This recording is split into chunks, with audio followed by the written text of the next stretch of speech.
day everyone, this time we are going to discuss the last conic section, which is hyperbola. Previously, it was already introduced to us. As a result, if a cutting plane is parallel to these two generators, thus forming this curve, which are either facing up and down or left and right. And by definition, it is the set of all points in a plane, the difference of whose distances from two fixed points called foci is a positive constant. It is actually the result of modifying a little detail of an ellipse. If you're going to look closely and then if you're going to form these two curves facing each other, it actually looks like an ellipse. The graph of a hyperbola has two disconnected branches, so these curves actually here are what we call as branches. And there is a line that passes through these two foci points. It also contains these two vertices, is what we call as the transverse axis. Others, it's also called principal axis, or it is also called focal axis. And the midpoint of this transverse axis is actually what we call as the center of the hyperbola. Now, looking at this given figure, we can actually see and find a lot of important parts of a hyperbola. So we have here the asymptote. So this asymptote, by definition, it is an imaginary line that will intersect at this point where we call it as the center, and it also has a specific equation and length of this. It's in your notes, and it also has this principal axis. So since it opens to left and right, that means the principal or the transverse axis is horizontal, and there is also a specific equation or form for that one. We have this, the conjugate axis, so like in the ellipse, this one is the minor axis, and this one here is the major axis. So this one is transverse axis, focal axis, principal axis, it's just the same. And this one is the conjugate or the minor axis. Transverse axis contains the center, the two vertices, as well as the two foci. And if you're going to look at the A, B, C values here, the A is actually the distance from the center to the vertex, and the C is from the center to the foci, while the B is from the center to the other vertex here, or the co-vertices. When we form an imaginary rectangle, we call it auxiliary rectangles. Kindly just take a look at the definitions in your learning kit. The symmetries of hyperbola resembles to that of an ellipse as well. Now here we have different important informations regarding the graph of a hyperbola. I will just start with origin, which is 0, 0. If it opens to the right and left, this is the transverse axis. It contains the two vertices as well as the foci. And this one here is the conjugate axis with an imaginary rectangle, where we call it auxiliary rectangle. And these two asymptotes also meet at this point, and it also crosses to the the corner or the vertices of this auxiliary rectangle. Same here, if it opens upwards, so the vertical here is the transverse axis, and this one is the conjugate axis. We have here also a specific equation for the asymptote, the endpoints of this point, where it contains the vertex and the center is still at the origin. We have here the foci, 0C and 0 negative C for the foci if it's vertical, and this one is the endpoints of the foci if it's in the horizontal axis, which will be the transverse axis, so this one and this one. Now when the vertex is At each k, we also have our standard form, this one. If the center is 0, 0 or at the origin, no h and k there, it's just simply x squared over a squared minus y squared over b squared equals 1. It opens to the right and left. Transverse axis is horizontal. Our x minus h term is positive. And if it opens upward or downward, our y minus k squared over a squared is the positive. Focal axis or the transverse axis here is vertical, while the transverse axis here is horizontal. We have here this guy, it's also in your notes. We have the different equations for this one. Sample problems. The first one is if we are given this equation, we are going to express it in standard form. So the first here is we are going to regroup them according to their terms, and we will write the y terms first because that's a positive, and then the negative 4x squared is placed on the second group, and then transpose that. So by completing the squares, so that's how you are going to fill in the missing. So 6 divided by 2 is 3 squared 9, so add it also on this side to balance the equation. Same here, negative 10. I factored out negative 4, so that's why it became like this.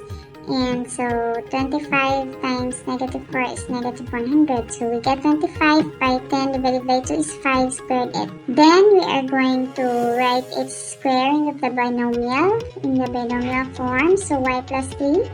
And then this one, negative 5 squared equals 16. Then applying it into standard form is to divide this by itself to make it 1. And then both terms is also divided by 16. So we simplify that, still 16. Here, 4 divided by 16 is 4 or 1/4. And then this one. So this is our standard form. So with this, we can actually identify the center, which is HK. So our H is the one below the x minus h term. So this is 5. This one is the center, and then this one is our k, which is plus 3, so that means negative 3, so our k is negative 3. And basing from A, B, so that means this is our A, the positive, the one that is below the positive y minus k term. So 16, square root of that is 4. Here is our B, square root of that is 2. And then solving for C, C is the longest since it is the one from the center to the foci. So we have here square root of 16 plus 4 is square root of 20. Simplify, that is 2 square root of 5. The second condition is that we are going to solve for the equation and lengths of the transverse axis, the conjugate axis, as well as the lattice rectum. We will start with transverse axis. From this given, we have our positive is the y minus k term, so that means our transverse axis is vertical. The transverse axis contains the foci as well as the vertices and the center. We have here our equation for the transverse. Since it is a vertical, so that means it crosses the x-axis, so therefore our equation is x equals h. So that means x is equals to 5.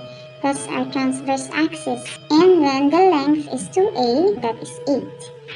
For the conjugate axis is the opposite, so that's the horizontal, so that means it crosses the y-axis, so that is y equals k, and y is negative 3. That's the equation. And then the length is 2b, so it's 4. Then we have our lattice rectum. In this equation, you have this. B squared is 4, and then over a, which is 4. Then simplify that. That's 5 plus 1, which is 6, and the other equation, because there are two lattice rectum here. And then we have y. 5 minus 1 is 4, so we have these two equations. And for the length is this formula, so just simply substitute. So the length of the lattice rectum is 2. We're going to have other condition. The third condition is that we're going to determine the equation of the asymptotes and the vertices. So we have here this one, the equation of the asymptote. Just simply substitute that.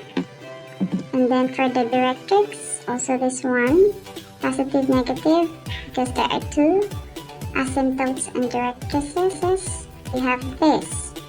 So if you want to get the exact value, then you can use a calculator.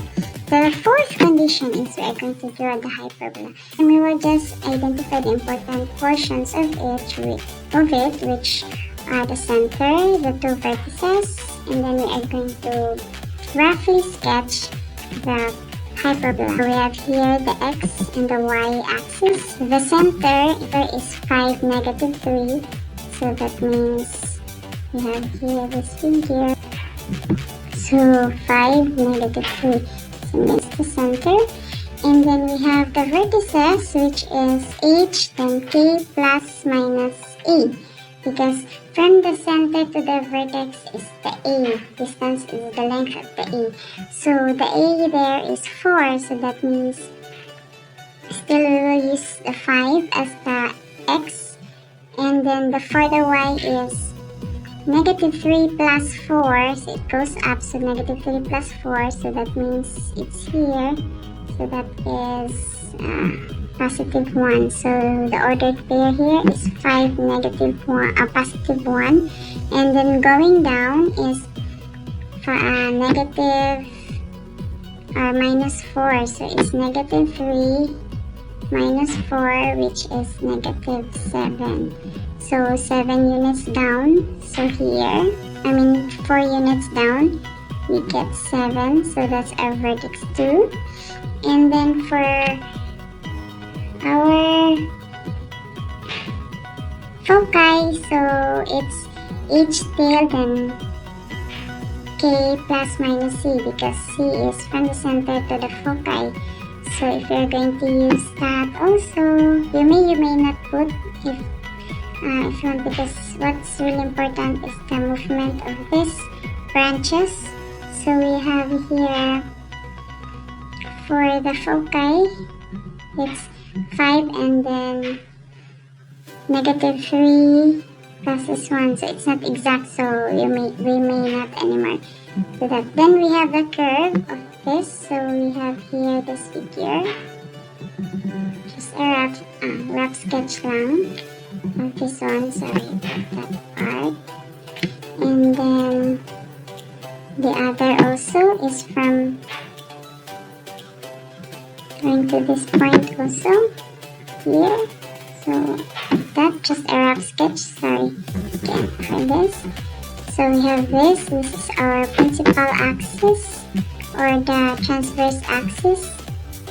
We have passing through the center as well as the two vertices. We have that.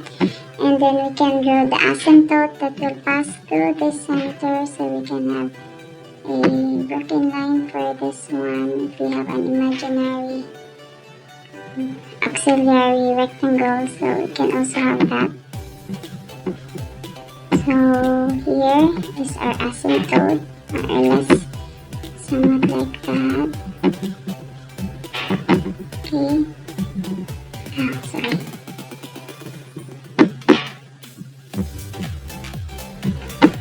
So this portion are closer to the given curve. So here,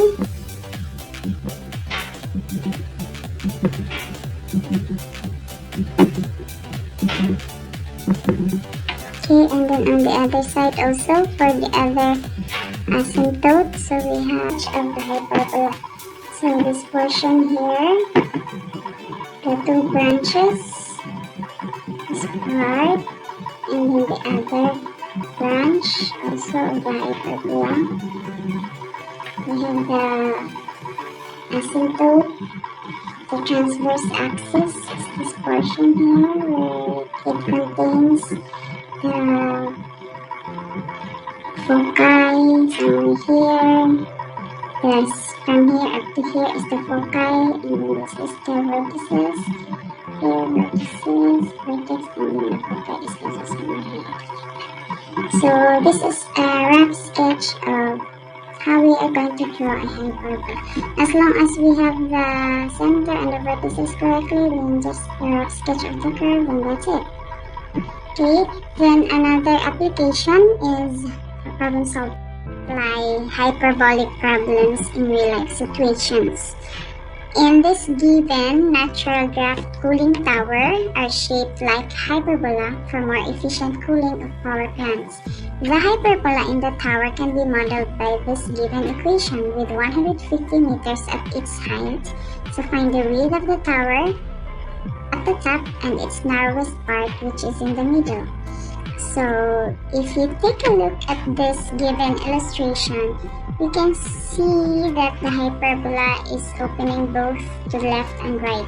So that means the transverse axis is in the middle in horizontal form. And if you're going to look at the given equation also, we cannot find that h and k, so it is understood that the center is at the origin. If we are going to draw an illustration, we are going to get the distance from this point to this point, as well as from its narrowest part, so it is where the curve changes its direction. So here also, somewhere here, just an estimation.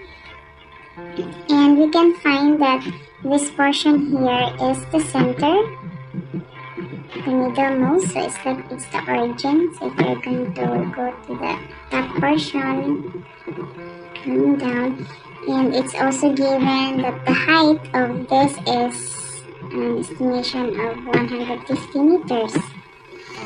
So if we are going to find the distance of this, is just simply from the center to its vertex here and to this point, so it's 2a.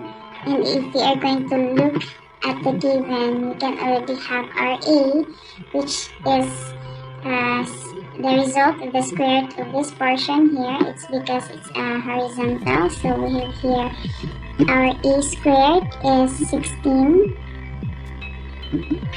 So therefore our a is 4. So if our a is 4, that means the total width of this is 2a, so it's like the transverse axis, so therefore the first answer, the narrowest width or the narrowest part in the middle is 8 meters. Now going to the next question, find the width of the tower at the top. So going back to the given, we have here this portion is half, since it's origin, so it's half of the height. So it's understood that from this portion up to this portion, this is 75. Okay, half of 150 is 75. So that means this portion here, if you're going to set an ordered pair for that, that means the y here is 75. It's the y. And then we are going to get also the distance from this portion. So that means we do not know what is that x, which is the missing for this portion.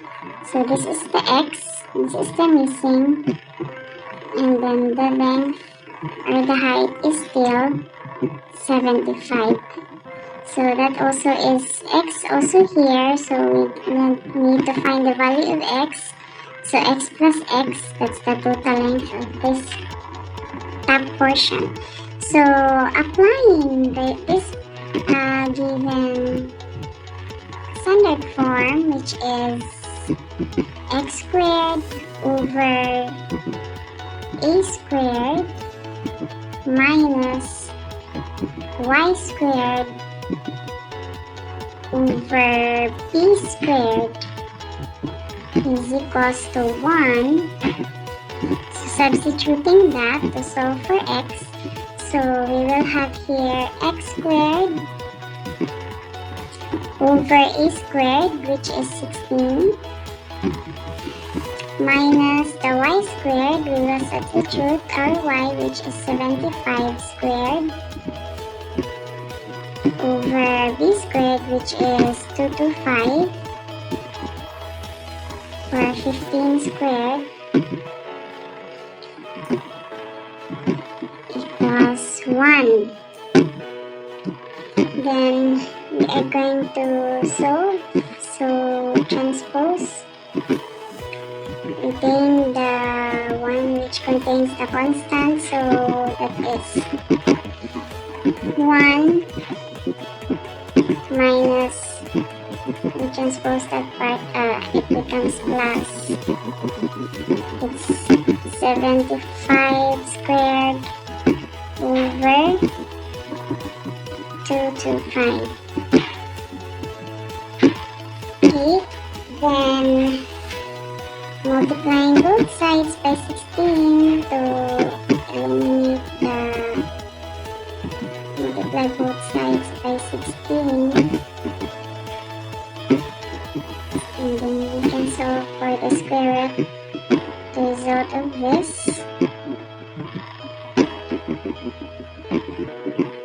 So what we will have is the x squared of 1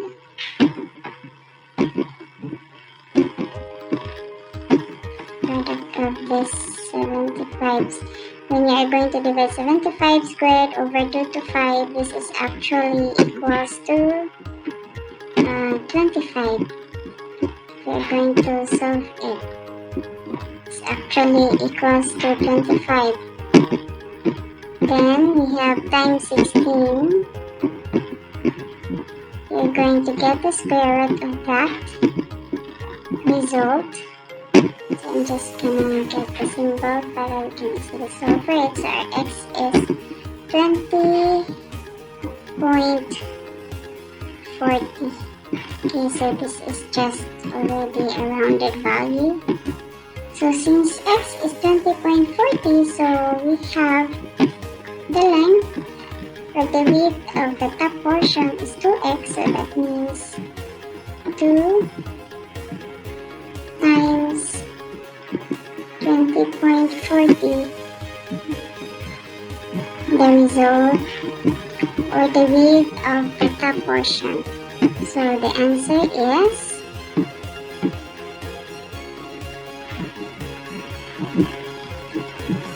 40.8.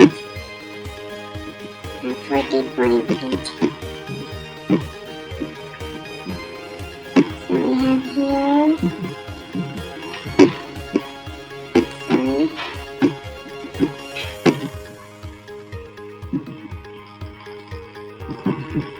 40.80 meters. So this is the result for the second question, 40.80 meters. So I gave also additional problems, so you can also take a look at it for more reference. That will be all. Goodbye and God bless everyone.